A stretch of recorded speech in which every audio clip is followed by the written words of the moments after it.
Can you please tell us your name and your age? My name is Oliver John Curtis and I am basically 19.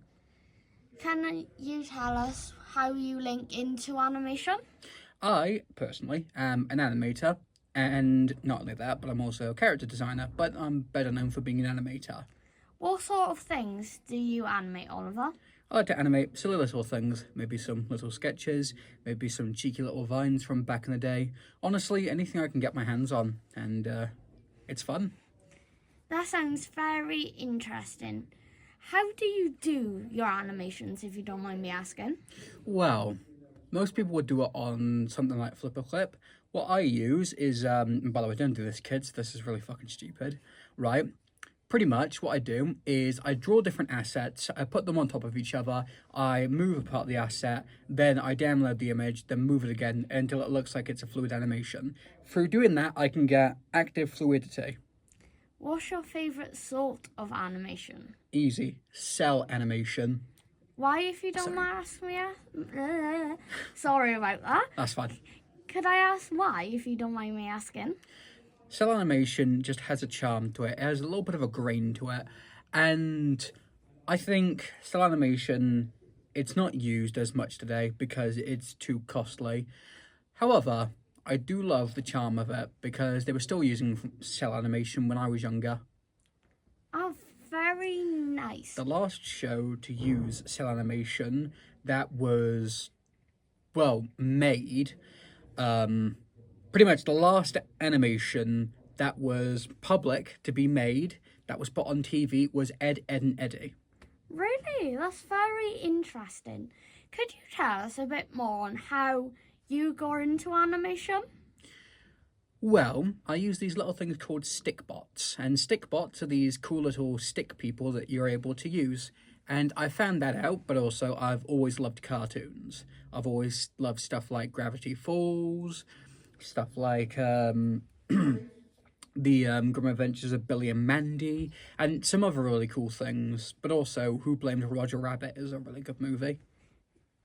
They are very good shows, I got to be honest, and it's very interesting to see how you got into animation. Would you say animation is the main reason why you took media here at Cross Keys College? It is kind of the only reason.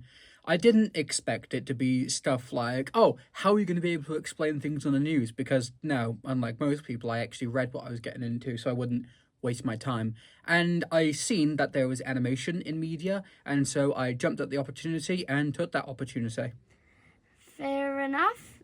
So would you say, along with you taking media for animation, would you say you want to do animation when you're older, and that's why the main reason you took media? Oh yeah, definitely.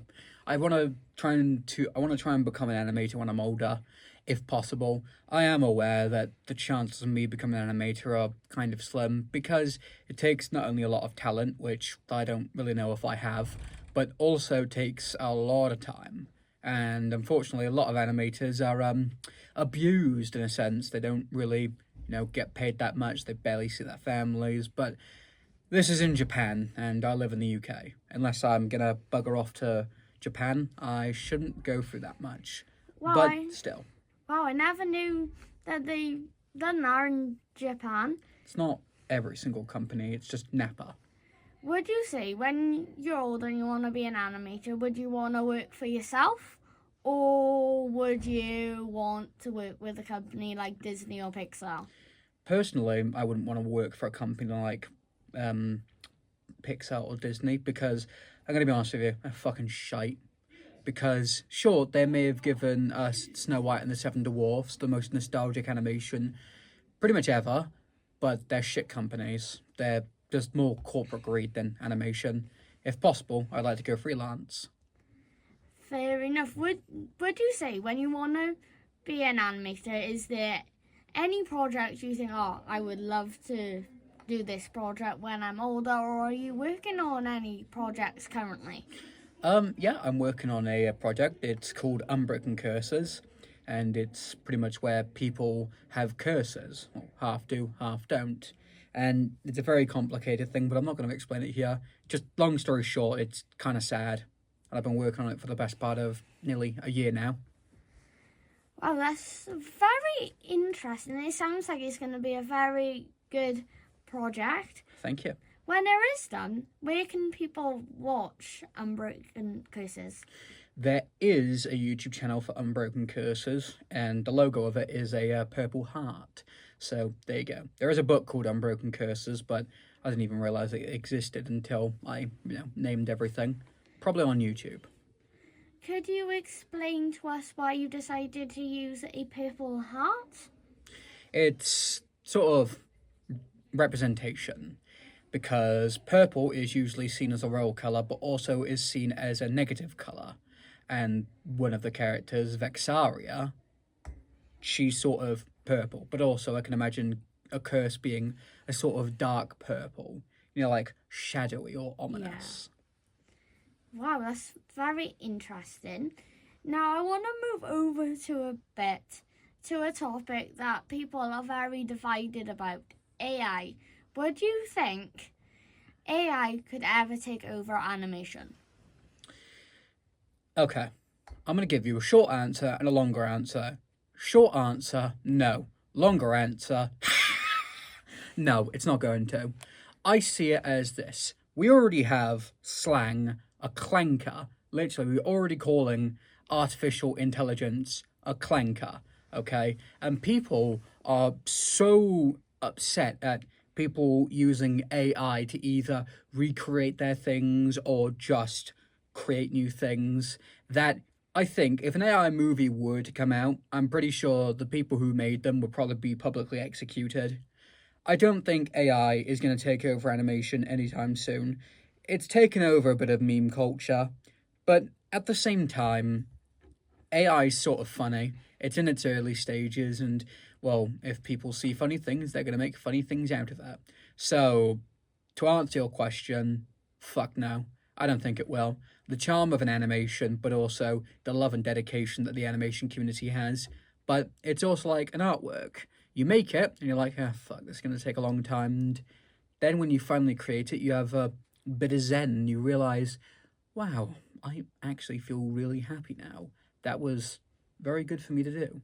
So would you say then that animators have more passion and creativity and love for animating than an AI would, so they will put more time and effort in to make a better quality production or project for people than AI? Problem is with AI, it's near on perfect. And I say near on perfect because it can perfectly replicate a lot of things. But the thing is, one, there's no life behind it, and two, there's not going to be as much passion. It's just zeros and ones. But at the end of the day, Homo sapiens are zeros and ones as well, just biological zeros and ones. We're not too dissimilar to AI. However, we do have feelings, and we do have, well, consciousness. And unless AI starts to feel something, which a lot of them have been showing sentience, I don't think it's going to have as much love and or dedication. Because whenever you're going to ask an AI, do you love animation? They're guaranteed to say yes. If they say no, well then, clearly that's just something different. But, of course, humans are always going to have more love for animation than AI. Because, well, humans, we created it. Very true. So now I want to come back to more of your love for animation. And I want to ask a bit more of, what's your favourite type of animation? As I said before, cell animation. Oh yeah, sorry about that. Nah, that's fine. I'm forgetting what I've asked, but is there a favourite type of animator you like? Right, I'd probably have to say, okay, this is gonna be a little bit everywhere. Oh boy. Right, kill me if you must. Right, Spindle Horse, Hasman Hotel. Okay, murder me if you must. But they have some pretty fluid animations. The writing may be a bunch of, well, trash, and it may not be the best. It might just be fuck, shit, bollocks. But the animation is fluid, and considering it's an indie company, it's also really good. Glitch Animation, they mainly do 3D animation, which I'm not opposed to 3D animation. If I could, I'd definitely use 3D animation. But I think between the both, Wallace and Gromit. Oh, I love Wallace and Gromit. Very classic British animation. And that's another reason to love it. It's British.